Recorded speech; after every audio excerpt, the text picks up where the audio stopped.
Selamat pagi, kami dari kelompok 9 akan mempresentasikan mengenai analisis aktivitas investasi. Analisis aktivitas investasi dalam konteks klasifikasi aset melibatkan evaluasi bagaimana perusahaan mengelola dan mengalokasikan sumber daya keuangan untuk investasi dalam berbagai jenis aset. Aset diklasifikasikan menjadi aset lancar yang diharapkan dapat dikonversi menjadi kas dalam waktu 1 tahun, seperti kas dan piutang, dan aset tidak lancar yang tidak diharapkan untuk dikonversi dalam waktu tersebut. Dalam analisis ini penting untuk mengukur pengembalian investasi atau ROI, mengevaluasi diversifikasi portofolio untuk mengurangi risiko, serta menganalisis arus kas dari aktivitas investasi. Penilaian risiko yang terkait secara investasi juga penting untuk memahami potensi dampak terhadap nilai aset.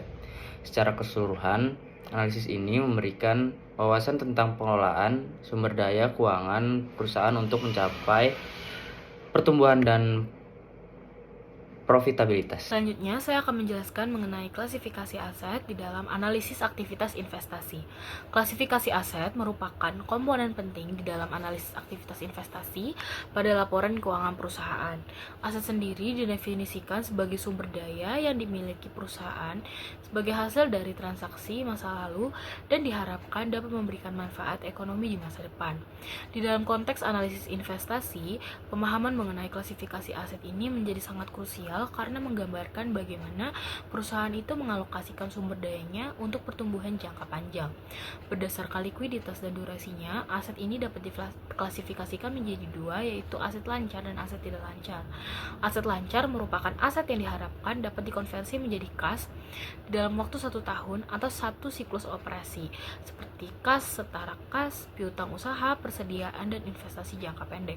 Klasifikasi ini menunjukkan likuiditas jangka pendek dan kemampuan perusahaan di dalam biaya operasional sehari-hari. Sementara itu, aset tidak lancar adalah aset yang memiliki manfaat ekonomi lebih dari 1 tahun, mencakup aset tetap, investasi jangka panjang, aset tak berwujud, dan aset pajak tangguhan. Aset tidak lancar ini menjadikan ini sebagai indikator penting yang menunjukkan komitmen perusahaan terhadap pertumbuhan jangka panjang dan ekspansi bisnis. Dari segi bentuk fisik, aset ini dapat dibedakan menjadi aset berwujud dan aset tidak berwujud.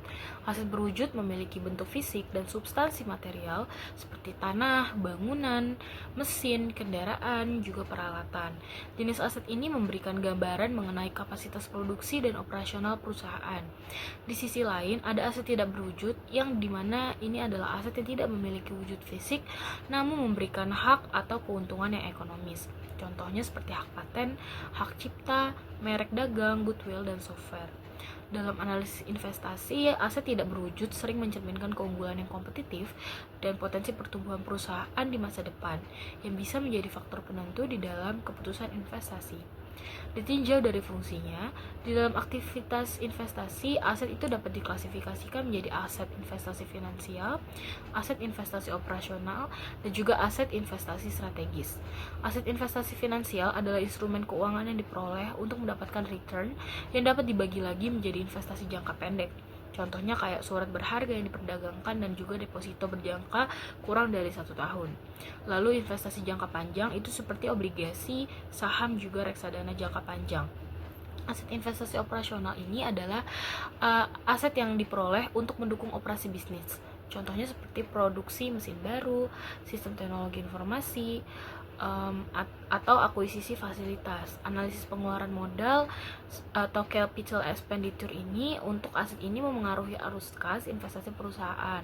Sementara itu, aset investasi strategis diakuisisi untuk tujuan pengendalian atau pengaruh yang signifikan, seperti contohnya kepemilikan saham mayoritas pada anak perusahaan atau investasi pada perusahaan asosiasi yang pencatatannya menggunakan metode konsolidasi atau metode ekuitas. Selanjutnya, analisis terhadap aset lancar. Aset lancar ini adalah sumber daya atau klaim atas sumber daya yang dapat diubah segera menjadi kas dalam waktu singkat. biasanya itu dalam 1 tahun atau 1 siklus operasi perusahaan. Aset lancar ini digunakan dalam kegiatan operasi perusahaan sehari-hari dan penting dalam menjaga likuiditas dan solvabilitas jangka pendek. Aset lancar ini terdiri dari 3 komponen. Yang pertama itu kas dan setara kas. Kas ini adalah aset paling liquid yang mencakup uang tunai, rekening bank, dan instrumen setara kas seperti deposito jangka pendek. Kemudian analisis terhadap kas dan setara kas ini, tingkat likuiditas kas dan setara kas penting untuk menilai kemampuan perusahaan dalam memenuhi kewajiban jangka pendek serta fleksibilitas menghadapi peluang dan resiko pasar. Kemudian seberapa besar kas diinvestasikan pada efek ekuitas dan atau resiko nilai pasar. Kemudian juga penting untuk menganalisis apakah kas ini digunakan sebagai saldo kompensasi atas pinjaman bank. Kemudian yang kedua ada piutang. Piutang ini adalah klaim atas pelanggan yang timbul dari penjualan barang atau jasa secara kredit, termasuk piutang usaha dan wesel tagih. Analisis pada piutang ini pada resiko ketertagihan piutang yang dapat berdampak besar terhadap laba dan arus kas. Kemudian piutang ini bisa dijual ke pihak ketiga atau factoring yang dapat mempengaruhi profil resiko perusahaan. Yang ketiga ada beban dibayar di muka. Beban dibayar di muka adalah pembayaran atas jasa atau barang yang belum diterima, seperti premi asuransi atau sewa. Analisis terhadap beban dibayar di muka ini, beban dibayar di muka dikelompokkan sebagai aset karena mewakili hak atas manfaat ekonomi di masa depan. Yang perlu diperhatikan ini apakah mencakup periode lebih dari 1 tahun dan apakah pengakuannya sesuai prinsip akuntansi yang berlaku.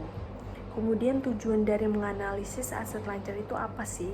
Yang pertama yaitu menilai likuiditas atau kemampuan membayar kewajiban jangka pendek. Yang kedua, untuk mengidentifikasi seberapa efektif aset digunakan untuk mendukung aktivitas usaha. Yang ketiga itu mendeteksi resiko, misalnya piutang tak tertagih. Kemudian yang keempat, mendukung keputusan manajerial mengenai manajemen modal kerja dan perencanaan keuangan. Selanjutnya ada analisis tren dan perbandingan. Nah, selain melalui rasio, aset tidak lancar itu juga dapat dianalisis dari sisi tren dan perbandingan. Nah, analisis tren ini menunjukkan bagaimana perkembangan nilai aset dari tahun ke tahun. Apakah perusahaan itu terus menambah investasinya ataupun malah menguranginya. Sementara itu, analisis perbandingan juga dilakukan dengan membandingkan kondisi perusahaan dengan industri sejenis untuk menilai apakah perusahaan itu sudah berada di jalur yang kompetitif ataupun belum. Nah, ilustrasi singkatnya misalnya suatu perusahaan mencatatkan penjualan bersih senilai 5 miliar dalam 1 tahun dengan rata-rata aset tetap sebesar 2 miliar, maka perputaran aset tetap perusahaan tersebut senilai 2,5 kali. Artinya setiap 1 rupiah dari aset tetap mampu menghasilkan 2,5 pendapatan dalam 1 tahun. Nah, dari angka ini kita dapat melihat nilai efisiensi perusahaan dalam menggunakan aset tetapnya untuk mendorong penjualannya.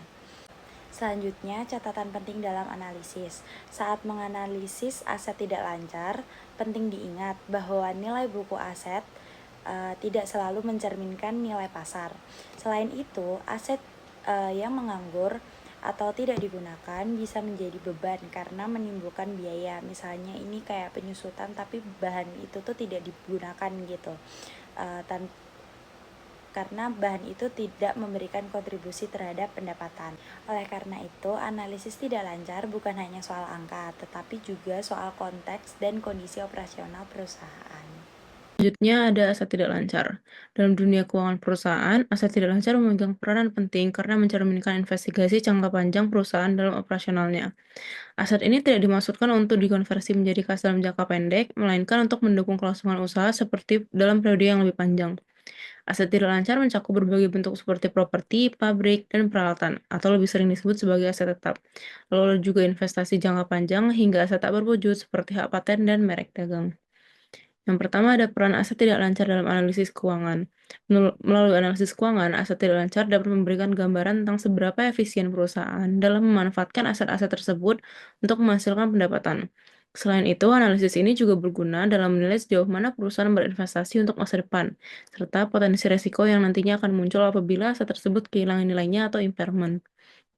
Lalu, yang kedua ada alat dan rasio dalam analisis aset tidak lancar. Beberapa rasio dan pendekatan analisis digunakan untuk menilai efektivitas penggunaan aset tidak lancar. Salah satunya yang paling umum adalah rasio perputaran aset tetap, yang menghitung seberapa besar pendapatan yang dihasilkan dari setiap satuan aset tetap yang dimiliki perusahaan. Semakin tinggi rasio ini, semakin efisien pula penggunaan aset tetap. Nah, selain itu juga ada return on asset atau ROA juga menjadi ukuran penting. ROA menunjukkan seberapa besar laba bersih yang dapat dihasilkan perusahaan dari total aset yang dimiliki, termasuk aset tidak lancar. Rasio ini berguna untuk melihat sejauh mana aset yang dimiliki dapat memberikan imbal hasil. Ada juga rasio lainnya yang sering digunakan adalah rasio investasi aset tetap, yang menunjukkan seberapa besar proporsi aset terhadap total aset perusahaan. Rasio ini membantu melihat fokus investasi perusahaan, apakah lebih banyak tertuju pada aset jangka panjang atau justru aset lancar. Lalu ada juga evaluasi nilai aset atau pengujian penurunan nilai impairment. Salah satu hal penting dalam menganalisis aset tidak lancar adalah mengevaluasi apakah nilai tercatat aset mencerminkan nilai yang sebenarnya. Bisa diperoleh dari aset tersebut. Dalam kondisi tertentu, perusahaan perlu melakukan pengujian penurunan nilai atau impairment test, yaitu membandingkan nilai tercatat aset dengan nilai yang dapat dipulihkan. Apabila nilai tercatat lebih tinggi, maka selisihnya harus diakui sebagai kerugian. Jadi selanjutnya saya akan menjelaskan mengenai aset tak berwujud. Di sini aset tak berwujud dikelompokkan menjadi 3, yaitu yang pertama aset tak berwujud yang dapat diidentifikasikan, dan yang kedua aset tak berwujud yang tidak dapat diidentifikasikan, dan yang ketiga adalah amortisasi untuk yang tak berwujud. Jadi yang pertama ini aset tak berwujud yang dapat diidentifikasikan itu adalah aset yang dapat diidentifikasi terpisah dan juga dikaitkan dengan hak tertentu atau keistimewaan selama periode manfaat yang terbatas. Dan yang kedua adalah aset tak berwujud yang tidak dapat diidentifikasikan itu adalah aset yang dikembangkan secara internal atau dibeli namun tidak dapat diidentifikasikan dan seringkali memiliki masa manfaat yang tak terduga. Dan yang ketiga, itu amortisasi untuk yang tak berwujud adalah aset yang dapat atau tidak dapat diidentifikasikan. Jadi biaya ini tuh selanjutnya harus diamortisasi sepanjang periode manfaat aset seni, di mana jangka waktu manfaat tergantung dari jenis aset, kondisi permintaan, situasi kompetitif, hukum, kontrak, dan yang lain-lain.